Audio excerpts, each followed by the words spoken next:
Bab 11. Yumi terdiam merasakan tangan pria itu dengan mahir menguncir rambutnya. Mendadak hatinya bertalu tak karuan. Ah, sial, kenapa Juan mendadak di perhatian ini sih, batin Yumi resah.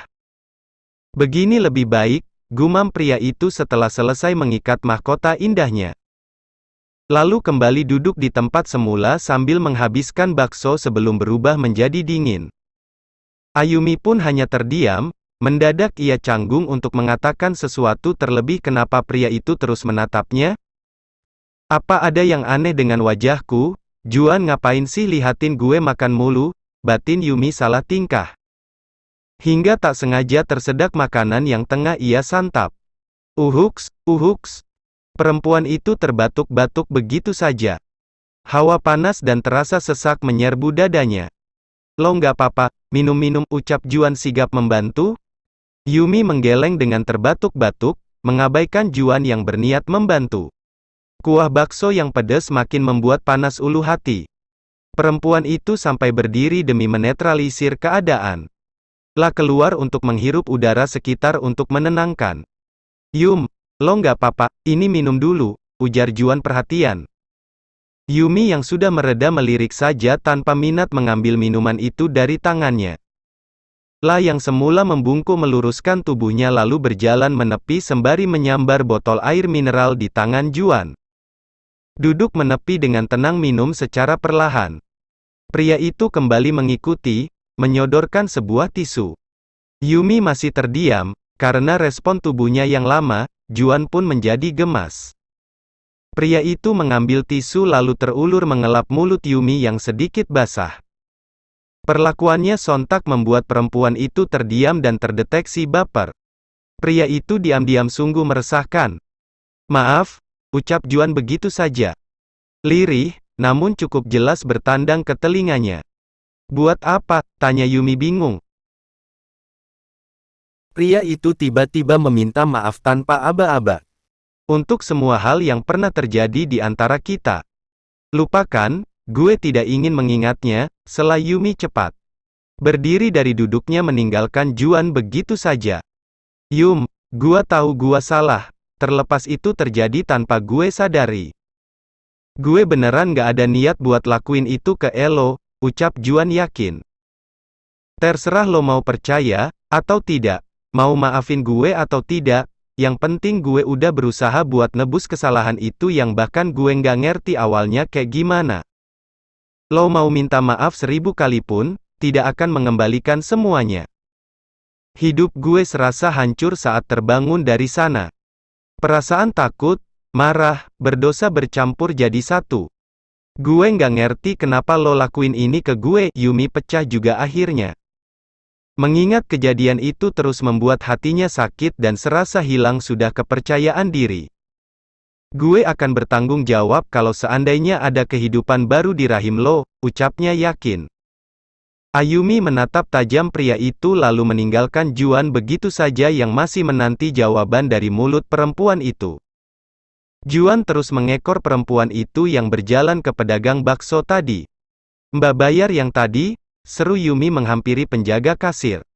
Makanan tadi udah dibayar sama masnya, Mbak, jawab Mbak kasir seraya menatap Juan yang berdiri tak jauh dari sana. Oh, Yumi mengangguk ngerti lalu pamit. Makasih, ucap perempuan itu seraya menyodorkan uang lembaran merah. Gue bisa bayar makanannya sendiri, nggak usah repot-repot, imbuh gadis itu. Juan terdiam sesaat, tidak menerima uang dari Yumi. Mulut perempuan itu memang ngeselin sekaligus bikin gemes. Karena tak kunjung diterima, Ayumi menyelipkan ke saku jaketnya lalu pergi begitu saja. Plek! Juan menimpuk lembaran merah itu ke jidat Yumi dengan gemas. Aku tidak minta diganti, perasaan hutangmu yang kemarin belum juga ditransfer, ucap Juan dongkol. Sebenarnya itu cuma alibinya saja, dalam hati Juan sama sekali tidak meminta ganti. Lihat nanti gue ganti, ATM gue ketinggalan. Gue pasti bayar, jawab Yumi sebal. Sambil menunggu anak-anak lainnya selesai makan siang. Terlihat semua nampak sibuk berfoto sambil duduk-duduk di rerumputan saling bergerombol. Hanya Yumi yang terlihat menepi, wajahnya murung kentara sekali tengah berkongsi dengan hati. Matahari yang terik siang itu, ditambah suasana hati yang berkecamuk membuat suhu tubuhnya naik. Perempuan itu sengaja melepas jaketnya, lalu menaruh di atas pangkuan. Meneliti ponselnya, melihat pesan terlihat kontak Rajwa sedang menulis. Yumi menanti dengan tidak sabar. Maaf tidak bisa menyusulmu, kakekku masuk rumah sakit, aku harus menjaganya. Baik-baik di sana, hati-hati dalam perjalanan. Jangan khawatirin aku, have fun, my lovely. Netra Yumi membola membaca pesan itu, pantas saja Rajwa harus pulang, ternyata ia tengah dirundung kesedihan. Gadis itu pun lega karena Rajwa sudah memberi kabar dan menghapus prasangka yang sempat menuduh tidak-tidak. Namun, ia juga sedih merasa ikut merasakan apa yang tengah dialami perempuan itu. Siapapun yang sakit di keluarga Rajwa, semoga cepat sembuh, amin, doa Yumi tulus. Hari mulai beranjak sore, di alun-alun memang cukup lama. Rombongan memilih memulai perjalanan kembali. Ayumi pun kembali memakai jaketnya, ia ingin cepat sampai dan bertemu dengan Rajwa memberi support untuknya. Tak perlu menunggu lama, perempuan itu sudah datang menghampiri motor Juan yang terlihat tengah berkemas. Setelah merasa pas dan Juan terlihat sudah siap dengan mesin motornya yang menyala. Ayumi langsung naik di tempat boncengan. Tak ada obrolan di antara keduanya. Hanya lewat bahasa tubuh semua serasa jelas. Motor melaju membelah jalanan. Setengah perjalanan mulai gerimis, semua teman-teman masih melanjutkan perjalanan dengan kecepatan pelan. Namun, karena cuaca semakin buruk, semua anak koordinasi dengan teman-teman sepakat untuk berteduh hingga hujan sedikit reda. Cuaca sungguh tidak menentu, bukannya hujan berhenti malah semakin deras dengan angin kencang. Membuat anak-anak bergerombol satu sama lain. Wah tambah deres nih, mana sama angin lagi. Bisa sampai malam kayaknya sampai rumah, keluh teman biker lainnya.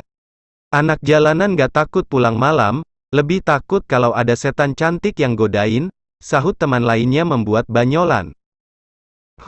Jangan coba-coba lewat gang senggol, abis disosor cewek jadi-jadian, hahaha. Terdengar beberapa teman saling melempar jokes dan pengalaman nyeleneh yang pernah terjadi dalam hidupnya. Hingga membuat orang sekitar tertawa. Tak terasa hingga menunggu jadi gerimis butuh 2 jam. Cukup lama tetapi karena dilewati dengan candaan dan kebersamaan waktu itu tidak terasa. Kita lanjut perjalanan ya guys, tetap hati-hati di jalan mengikuti jalur depan. Motor kembali melaju, sejak dari perjalanan pulang. Ayumi terdengar mulai bersin-bersin. Kamu dingin, kalau mau jaketnya tukeran, punyaku lebih tebal dan hangat, tawar Juan sebelum beranjak. Nggak usah, cukup kok, masih hangat, tolak Yumi cepat. Juan tidak memaksa, ia hanya merasa kasihan tapi nampaknya yang dikasihani tidak mau peduli. Selama perjalanan keduanya banyak terdiam. Tak ada obrolan lagi, hatinya sibuk sendiri. Mereka sampai rumah kembali saat sudah petang. Bahkan hampir menjelang maghrib. Juan mengantar Yumi sampai depan rumah, pas kebetulan menemukan Bu Marisa hendak keluar. Mah, mau pergi lagi? Tanya Yumi memastikan. Demi melihat pakaian yang ibunya kenakan. Ada undangan makan malam perusahaan sayang, Mama sama Papa tidak bisa menemani kamu makan malam. Papa mana? Tanya Ayumi tidak melihat ayahnya berangkat dengan mobil yang sama.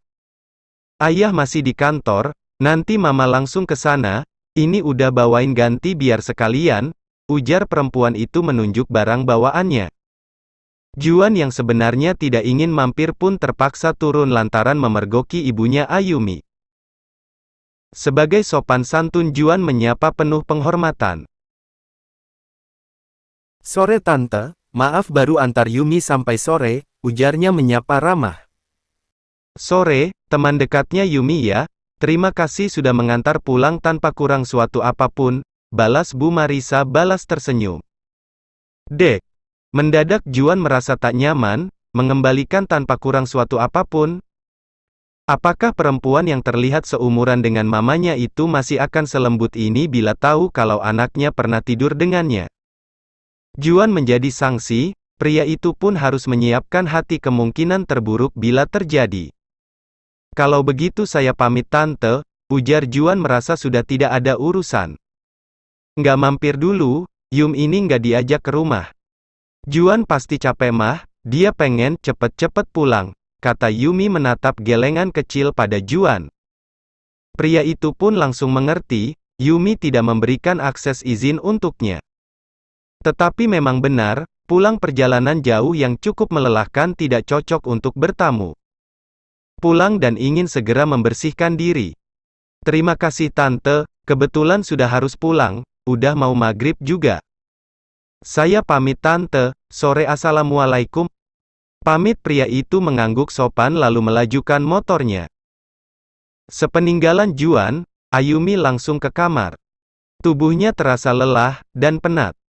Menaruh tasnya, melepas jaket dan kaos kaki yang masih menempel. Langsung ke kamar mandi membersihkan diri. Tidak lama-lama, cukup 15 menit saja, hawanya dingin dan serasa hingga ke tulang. Usai mandi mengecilkan AC karena ruangan mendadak terlalu dingin. Perempuan itu pun kembali bersin beberapa kali. Lah membubuhi minyak kayu putih untuk menghangatkan tubuhnya di bagian-bagian tertentu. Sedikit lebih nyaman, walau rasa dingin itu masih terasa. Berganti pakaian lalu beranjak, memanggil Mbok Inah untuk membuatkan makanan yang hangat. Mbok Nah, aku pengen wedang jahe ada Mbok. Badanku dingin banget, sepertinya masuk angin, keluh Ayumi seraya menuju sofa ruang tengah. Duduk bersimpuh menghangatkan tubuhnya dengan menyalakan TV sebagai hiburan. Bisa non, tapi nunggunya lumayan lama, Mbok tak buat dulu. Lapor Mbok Nah setelah meneliti lemari pendingin menemukan jahe merah terdampar di sana. Nggak apa-apa Mbok, kali aja badanku bisa langsung hangat, ini terlalu dingin. Sepertinya Ayumi masuk angin, mendadak kedinginan dan kepala terasa berat. Pening dengan tubuh tak nyaman sama sekali. Apalagi abis perjalanan dan sempat kehujanan. Tubuhnya langsung merespon dengan penolakan perubahan suhu. Mbok, aku mau rebahan di kamar, tolong nanti bawain ke atas ya, pesan Yumi sebelum beranjak. Menemui Mbok Inah yang nampak fokus menuang air dalam panci. Siap non, ditunggu, ujar Mbok Inah cekatan. Ayumi kembali ke kamar dengan langkah gontai. Ekspektasinya pulang ke rumah mau bersantai sambil berkabar dengan Rachua, tetapi malah tubuhnya kurang fit. Takut Rachua banyak nanya dan malah cemas padanya di tengah-tengah rasa khawatir tengah menjaga saudaranya.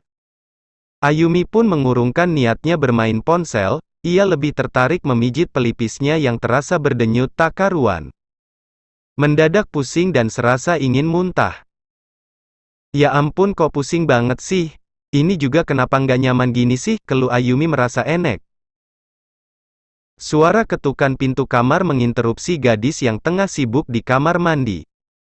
Bergegas keluar, terlihat Mbok Inah datang membawakan segelas ukuran besar wedang jahe yang masih panas. Ini wedang jahenya udah non, tapi kayaknya kepedesan deh, gula arennya abis tadi tinggal sedikit doang, jelas Mbok Inah. Lia makasih Mbok, nggak apa-apa enak, harumnya. Kalau begitu Simbok tak turun dulu, non, kalau butuh bisa langsung panggil. Siap, jawab Yumi kembali mendekati ranjang. Membawa wedang jahe sambil meniup-niup agar cepat menjadi hangat. Sementara Juan, pulang langsung bersih-bersih. Rasa capeknya tak terasa karena sesungguhnya ia senang berjalan bersama Yumi. Walaupun mulut gadis itu suka ngeselin, entah mengapa pria itu selalu ingin tahu banyak hal tentang dia. Usai mandi, berganti baju langsung merangkak ke atas kasur. Mengulas kembali hasil tangkapan lensa kameranya yang menampilkan banyak gambar Yumi sebagai objeknya. Jerih payah bidikannya pun cukup memuaskan setelah meneliti dari satu persatu gambar yang alami. Beberapa kali menatap hingga memperhatikan dengan lekat garis wajah Ayumi yang begitu menawan. Cantik alami, perpaduan yang pas untuk menemani akhir pekan touring kali ini. Setidaknya walau sering bagai Tom and Jerry, mereka punya kenangan indah yang baru saja terlewati. Mam, aku kangen sama Mama. Kangen masakan Mama. Elzin pulang malam ini ya? Gumam pria itu berbicara depan figura yang terlihat jelas gambar ibunya. Malam itu Juan bergegas, batinnya menjerit ingin pulang. Kali aja ayah sudah tidak marah dan menerima keputusan dirinya. Karena sungguh, hati tidak bisa dipaksa. Kembali menyambar jaket, kontak motor dan memakai helm. Juan ingin melihat ibunya dan memeluknya. Sebenarnya kemarin-kemarin pria itu masih bisa lihat ibunya di kampus, tetapi berhubung sekarang juga tengah libur. Perempuan yang berprofesi sebagai dosen di FK itu tak bisa dijumpai anak itu. Suara deru mesin motor Juan matikan setelah sampai di depan rumah berpagar tinggi dan besar itu. Juan masih di seberang jalan, bisa melihat jelas bangunan yang tinggi dan megah itu langsung menghubungkan netranya pada balkon kamar. Kamar ibunya dan kamar dirinya. Pria itu serasa ingin masuk dan meminta satpam untuk membukakan pintunya.